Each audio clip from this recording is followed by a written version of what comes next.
emergency injury running back. Ramondre Stevenson, I know people are saying, great, now I can get him in the 4th round. Why? Why? I don't understand. I'll put it this way. If you take Ramondre Stevenson before Dameon Pierce, I think you're just ignoring the way that things are. I mean, we may even look back in a few weeks, like about a month from now, and say, if you took Ramondre Stevenson over James Cook, if you took Ramondre Stevenson over Khalil Herbert. And the thing is, all these guys, except for I think Herbert, younger than Stevenson as well. So I know a lot of people had Stevenson as a top 12 dynasty running back, and you can't feel very good about it. I mean, it's hard to ever feel good about a Bill Belichick running back as a top 12 running back because of how things change. Now, we do have a more important question in the chat from Lester because you are in. Oh, yeah. And Sean Payton has come out against bucket hats, and you are wearing a bucket hat. So we do need to know your thoughts on Sean Payton hating bucket hats. I don't know how Sean Payton can see anything over the wall of money he has, so he'll be okay. I will say this about Sean Payton as an aside: when he retired from the Saints, he said, "I'll see you on the neutral ground." For those of you that don't know New Orleans and don't know the meaning of that, in New Orleans the streets have 3 big beacons. They call it the neutral ground because it was the neutral ground between neighborhoods where there may be some hostilities. And he said, I'll see you on the neutral ground, i.e. that's a place you watch Mardi Gras parades from. And sure enough, if you went down to Napoleon, I don't remember exactly, but Napoleon and Coliseum, he was there, just hanging out, having beers, watching the parades. And then the other thing I'll say on that side of things, because I'm going to, New Orleans, us New Orleans folks love some New Orleans. It's the year they called it the Lombardi Gras, the year that New Orleans won the Super Bowl.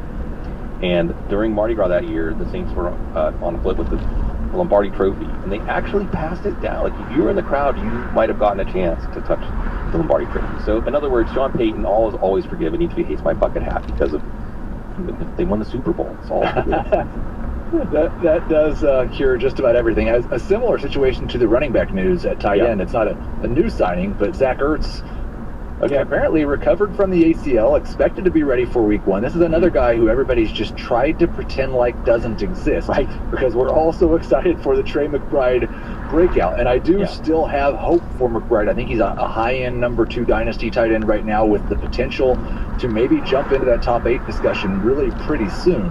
But Ertz is going to stand in the way this year as long as he's on the Arizona Cardinals, right? Yeah, and I didn't really get to Cook and Hall, and really quick, and I think because it applies to what I'm about to say about the Cardinals, it's just a mess. The Jets' backfield is a mess. And remember, the Jets, like the Patriots, have some offensive line issues. The Jets' offense could just be, I could easily see the Jets being, do you like car crashes? Do you like NASCAR races, dumpster fires, like just disaster? I could see disaster in the Jets' offense. I don't think there's any way you want to go near that Jets offense. Whatever it is at the beginning of the season in terms of a split, it could change week to week. The best case scenario for fantasy is that Breece Hall returns to form and is so good that they just realize they set a bunch of money on fire. But I don't think that's going to happen. I think that their logic is like the Alan Lazard signing. Their logic is so skewed by the pursuit of Aaron Rodgers that we can't assume anything rational about what they're doing. And certainly their offensive line has to be better than it was last year if they're even going to get out of the garage. Now, Arizona, similarly, who's going to start week 1? It might be Clayton Tune. Who knows? It's probably still going to be Colt McCoy. And that, again, gives us a low wattage passing offense. Now, there's opportunity for volume plays there. But which ones? Marquise Brown? Rondale Moore? One of Michael Wilson or Zach Pascal, maybe James Conner. I mean, Keith, if we're looking for running backs that haven't really stepped on I just named some of them. The running backs who haven't stepped on a landmine or perhaps even had their value enhanced during the last month. I think that Pierce is the headliner, but James Cook and Khalil Herbert are right behind him. And then, I mean, James Conner at least hasn't had any. James Conner could be okay. He could catch 3, 4, 5 balls a game. But now when you add in Ertz and you have Trey McBride, now we're talking about 5 viable targets when you add in 3 wide receivers. It's going to be one of the least productive passing games in the league. I don't know how we're going to project this week to week, and I know that we don't want to have any piece of it in our drafts. Do you think that either Hall or McBride are good buys for teams that maybe are kind of on that, I'm not sure if I'm competing this year, but I expect them to be a lot better in 2024? Yeah, I think that absolutely you take advantage. So emotion is a big part of fantasy football, and it should be. Embrace emotion. I know that I just said we need to be dehumanizing because it's just numbers, but we have to factor in what the emotions are rippling through the fantasy football hive mind. And I do think in this moment, if you like Breece Hall, if you like even Ramondre Stevenson, although as he said, beware of Bill Belichick running backs holding value year over year. If you like a Trey McBride, in general, when a young player on the upslope side of their career arc gets hurt, especially if they get hurt in a season-ending kind of way, that's the time to swoop in and buy. When the blood is in the streets, when the team that they're on, that fantasy player is in distress, that's when you want to swoop in. So I think that's a good point, that you want to go counter to the prevalent emotion in the room. That's when you can often get the best values. So we got J.K. Dobbins back off the pup. Hopefully he's going to give us some hope this year for Breece Hall in 2024. Dobbins looked good at the end of last year. I would expect a pretty strong showing from him this year. He's still young enough that he could be a 3 to 4 year window back, and I still think as a rusher, now it'd be interesting to see if Todd Monken gets him more involved in the passing game, because that's been what's missing in PPR leagues. But as a rusher, I think he's just about as good as anyone, and I wouldn't be surprised if he has a 3 to 4 year run like Nick Chubb has had the last 3 to 4 years. He has it in him. He definitely has it in him. And I do think that the level of talent he has makes him worth dipping your toe in the water in the 6th, 7th round. Now, again, in no scenario would I take him over Dameon Pierce. And I'm not sure, as we sit here right now, that I would take him over James Cook, just because you don't have as many questions. And the problem with J.K. Dobbins right now is how much of him being on the PUP list was a legitimate health-based reason, which is a problem, or how much of it wasn't a legitimate health-based reason, which is also a problem. And I think the exploitative running back market is going to introduce something that may skew our evaluation or our analysis, because let's put Saquon Barkley aside.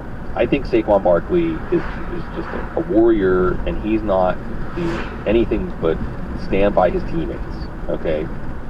Now, J.K. Dobbins, Josh Jacobs, Jonathan Taylor, do we have a new angle where running backs that know they're not going to play for a team next year aren't going to give a lot to that team, right? Why am I going to sacrifice my blood, sweat, and tears for you when you aren't willing to commit to me? So I think there's, and Heath, this is a massive range of outcomes, right? On one end, we remember back in the good old days of fantasy football when a contract year was, who are the players in contract years? That's who you want, right? Because they've got a lot of motivation. Well, Josh Jacobs just did that. Yeah, and what did he get? And it's like Groundhog Day, right? He's just right back where he started. He didn't even get the 5th-year option picked up. They didn't even pick up it, which they would have saved some money, I think. So, on one hand, you have Jacobs, and at least when he does show up, Taylor paying for a little bit more money than Dobbins. Dobbins is on like a $1.4 million contract right now. If Dobbins suffers a catastrophic injury, that's his earning potential for the rest of his career gone. So I don't know how to, I really am shrugging my shoulders because I don't know. I could see human psychology is so unpredictable. On the one hand, I could see these running backs saying, well, I guess I have to just ball out and hope that next year justice happens and I can get some sort of long-term security for what I've given on the field. But I also understand, and Tank Williams, and it's so great that there's so many player voices in our ecosystem now, because Tank Williams used to play for the Titans. Immediately, whenever Barkley and Jacobs, I think Barkley showed up, and he said, well, but what's going to happen the first time he has a minor injury? Or is he going to invent a minor injury? So, again, 6th, 7th round, that's about where the break point is, strictly because of talent, in the hopes that this Ravens offense, faster-paced offense, is going to be a better offense. I could see Dobbins hitting, but there are probably a running back or two on the board when he's going off the board that I like better. And I think, like, John Bosch says this a lot in Dynasty, like, the only time to roster a running back is, like, if you get to week 6 and you're definitely a contender, then go get a couple running backs. Right. Because, like, it's holding a running back is just a landmine in Dynasty fantasy football right now. And there's a couple of guys like Bijan, Jahmyr Gibbs, probably not going anywhere. Christian McCaffrey, he's happy. He's going to be a stud as long as he's healthy. But yeah, there's just not that many guys you can be sure about. So let's get to week 6, week 7, see who the guys are who are leading their teams. We'll go acquire them with future draft picks. We'll win the league, and we'll figure the rest out later. I think that's about we complain about how bad the tight end position is in fantasy, and it is. But the difference is there's really only like 2 or 3 guys that are good. So you're not missing out on that much. There's going to be 15 good running backs this year. It's just that it's hard to figure out with all the varying things going on. And that will be a struggle, I think, in redraft and dynasty and just about every format. Listen, we've gotten through the notes. We've got deep sleepers coming up right after this short break. Okay, Sig, so I want to start with some of the deep sleepers. And again, you said it at the top. There's a range of what deep sleeper means to somebody. I'm amazed at the number of times that I get questions about 8 and 10 team leagues. And then at the same time, if you give a sleeper for a 12 team league with 6 bench spots, everybody tells you that's not a sleeper. And so I'd ask for a little grace from everyone who's listening and acknowledging that we're going to talk about a wide range of guys for deep sleeper, because that means a different thing for a lot of different leagues. 2 quarterbacks, though, who I thought kind of popped in week 1, and I've been on one of them, Sam Howell, for most of the summer just because of his situation. I think Eric Bieniemy, while Ron Rivera says some of the players don't like his style, I think that's going to be a pretty good situation with Jahan Dotson and Terry McLaurin, and he looked pretty good in his first action. And then a guy I haven't talked about at all, Malik Cunningham, kind of comes out of nowhere for the Patriots and looks like the new Taysom Hill. What did you think of Howell and Cunningham in week 1, and what do you think of their prospects this year? Howell looks good. I mean, good in the sense that he's probably one of the 32 best quarterbacks in the league. He probably deserves to start. And if you look at his fantasy rushing stats, or rushing stats as applicable in fantasy in college, there's something there. There's, especially in Superflex leagues, playing Superflex in 2 quarterback leagues. It makes fantasy football much more interesting.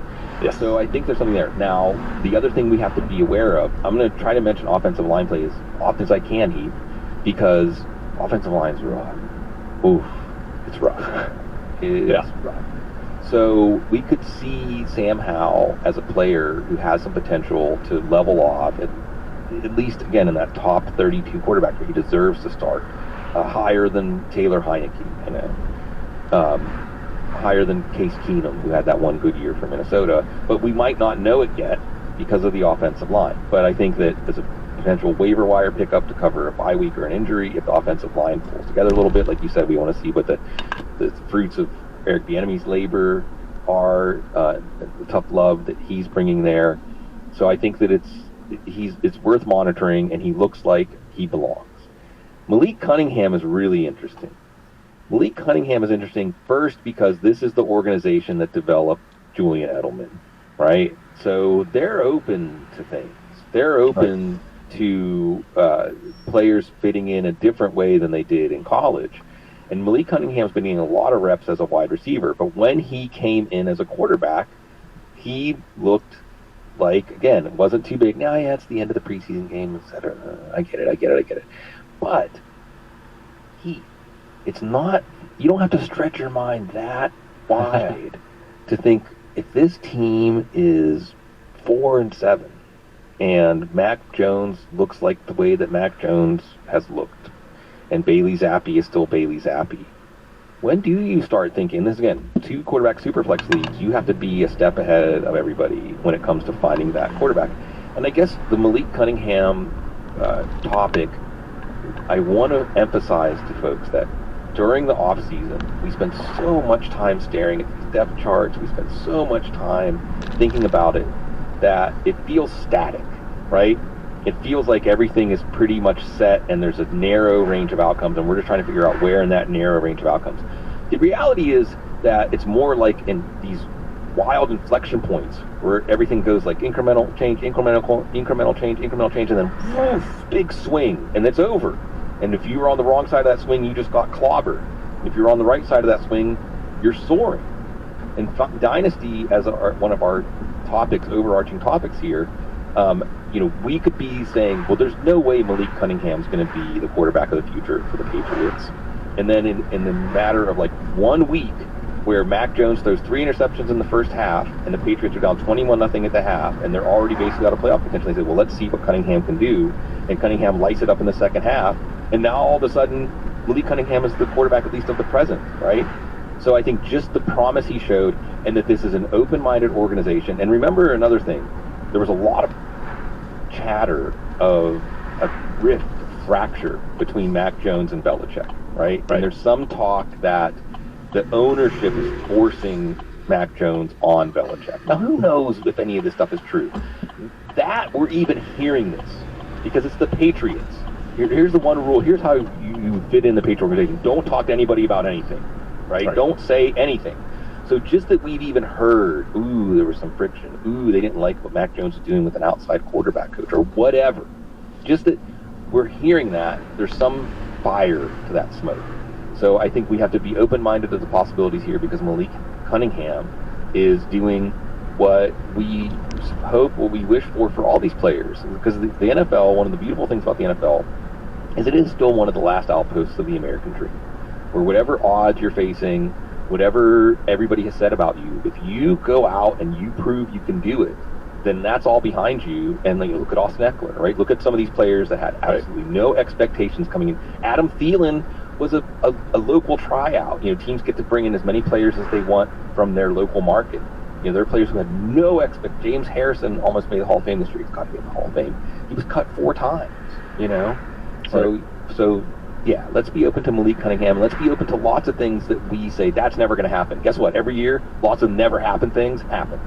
Speaking of the long odds, we're going to talk about the short players. Deuce Vaughn and Tank Dell, 2 of my favorite guys in rookie drafts this season. You get to that round 3, round 4 range, I just could not stop gobbling these guys up. And fantastic performances in their preseason debuts.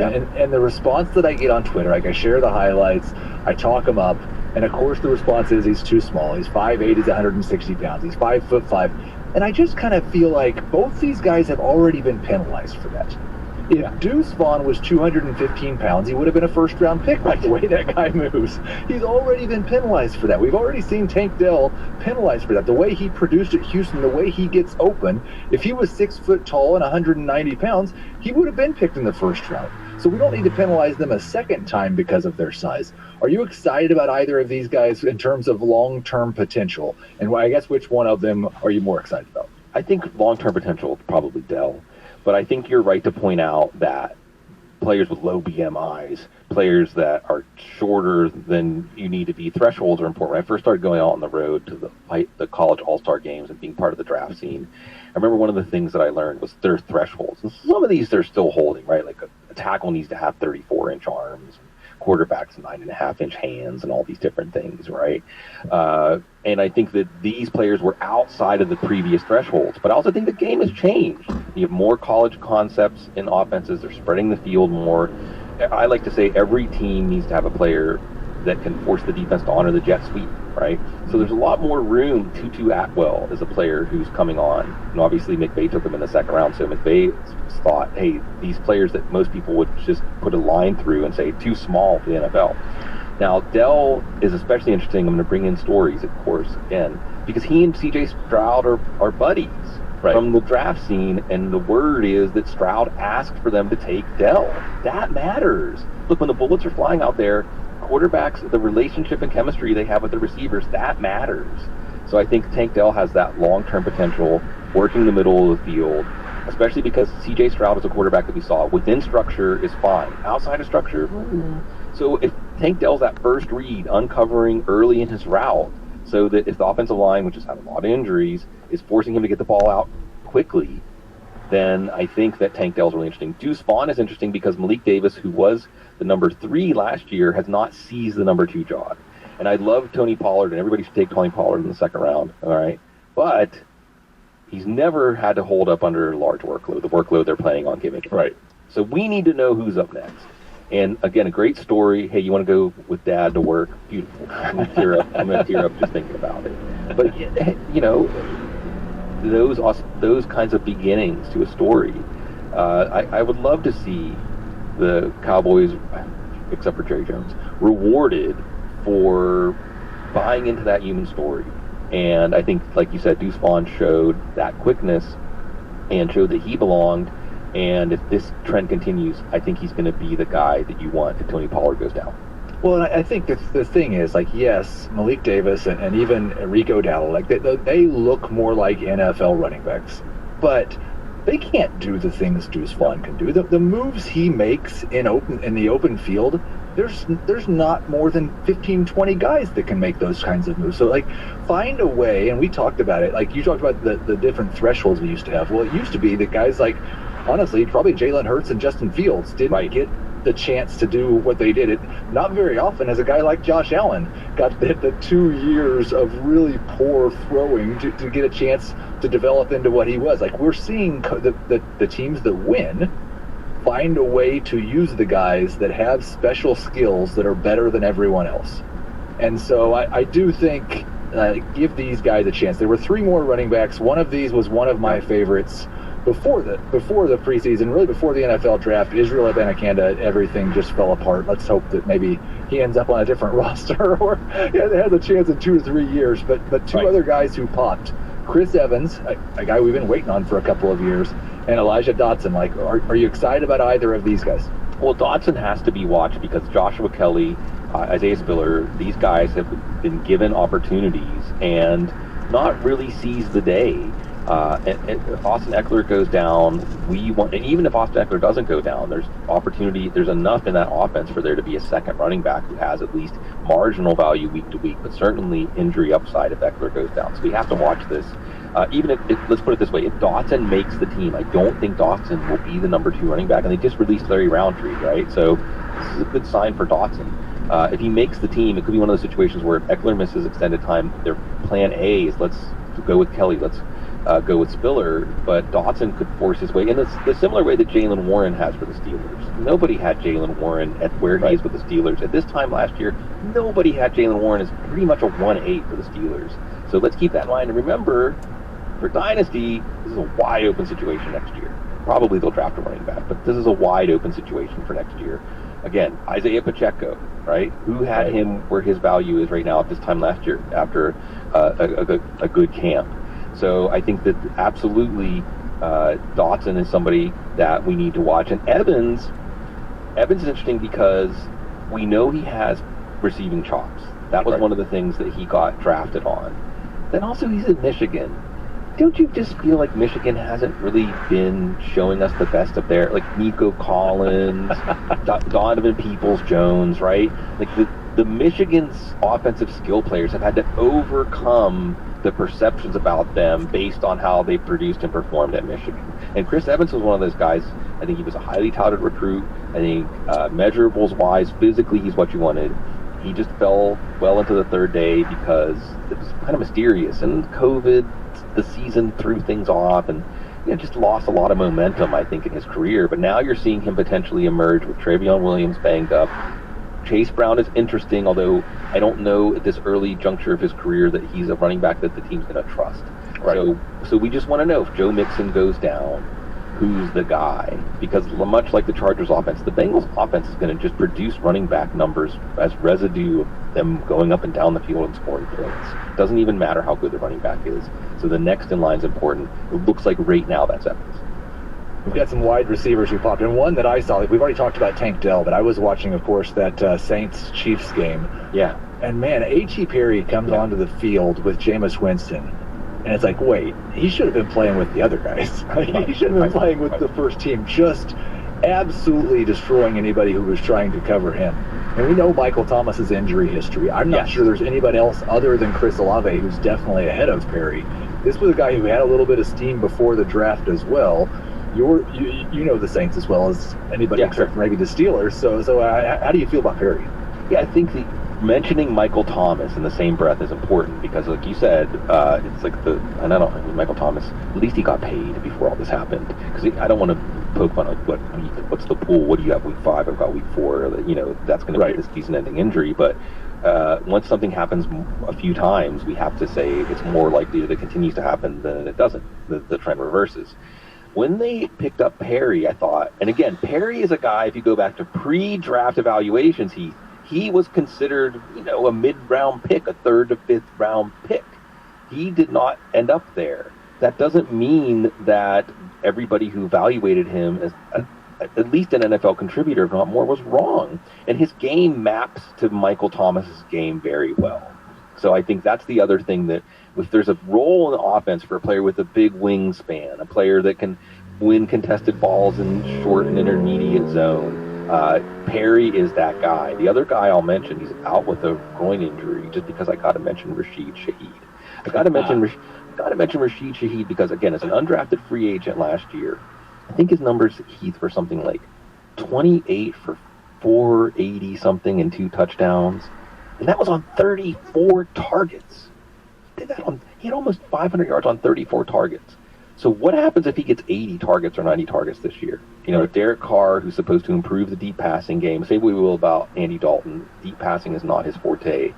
So I think Rashid Shaheed is someone to pay attention to. But I think the line of thought about the Saints offense is, how are we going to protect this offense if Michael Thomas isn't playing?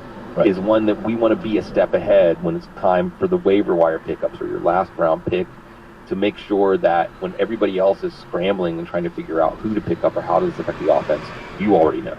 Well, I think that's one of the reasons I wanted to talk about these guys now, because I think in a lot of my dynasty leagues, we've got this period between rookie drafts and the first run of waivers. And that first run of waivers in training camp, there's always some guys dropped who probably shouldn't be.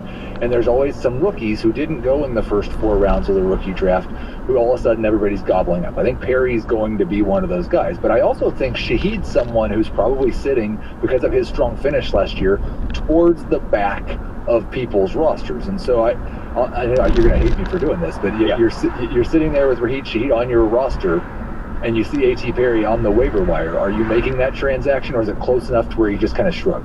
I think you have to just keep Shaheed for now, because he's already proven he can play. He's already been on the regular season field and proven that he can play. So I think, and it's going to make me want to bring up Deontay Hardy too. Basically, he took over that same role. But it looks like Deontay Hardy now, Dalton Kincaid is kind of the slot receiver for the Bills. But interestingly enough, when they went to one tight end personnel packages with the starters on the field, it was Kincaid, not Dawson Knox, which was a bit of a surprise, I think.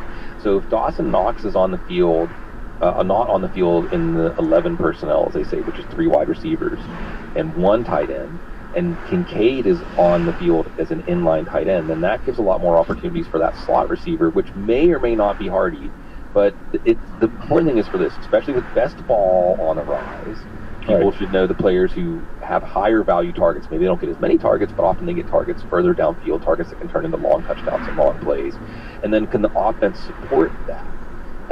And I think that in both of these cases, the Bills and the Saints, that the running game, setting up the deep ball, and the player at the end of that deep ball, someone you want to know. So it's Shaheed right now, but that can flip so quickly. Again, going back to my point about the Malik Cunningham talk.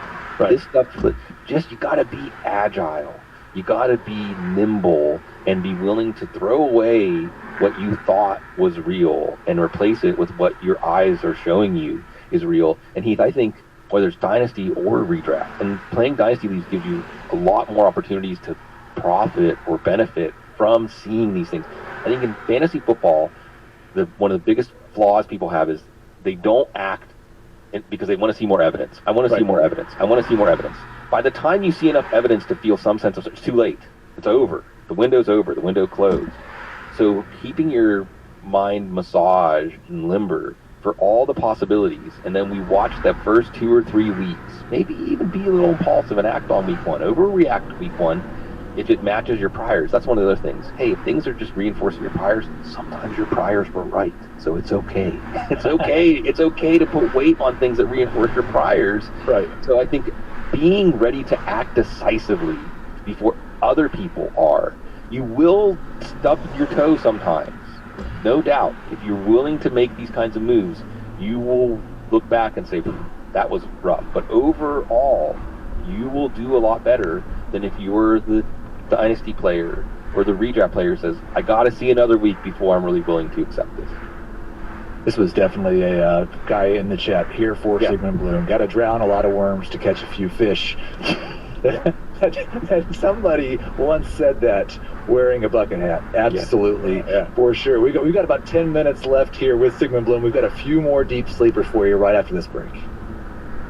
Okay, we have not talked about the deep sleepers at tight end, and that's the greatest thing about tight end is that anybody could be a deep sleeper because it only takes about 9 fantasy points per game to matter. So anyone could do that.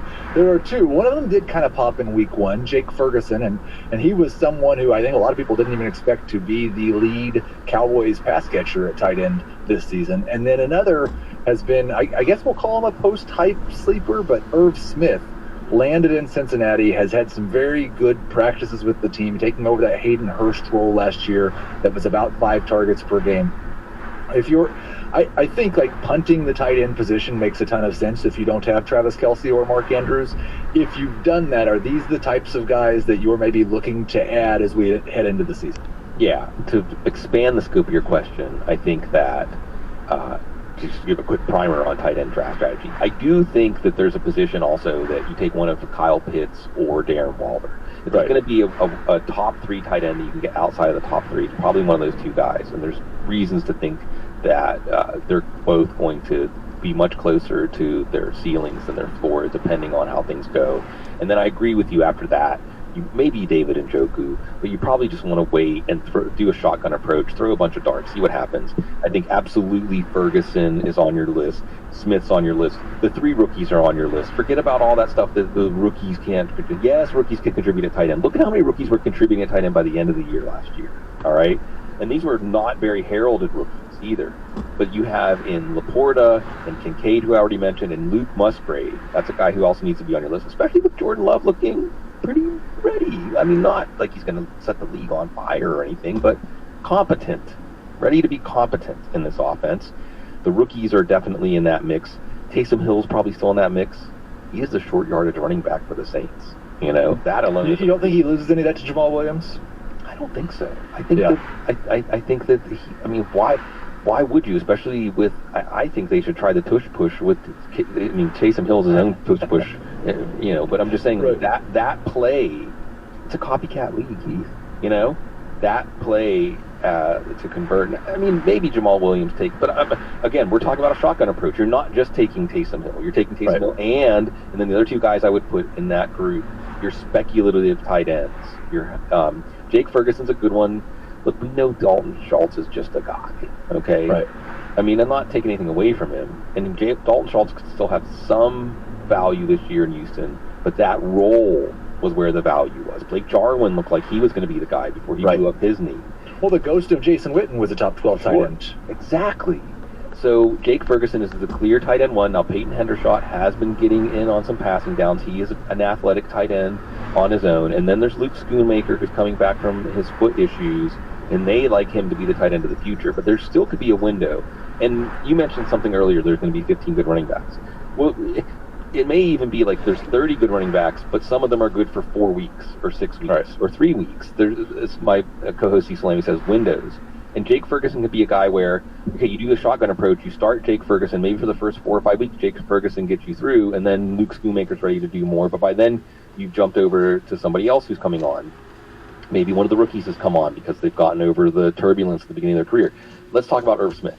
Irv Smith's still young. Remember, he was drafted as a 20-year-old.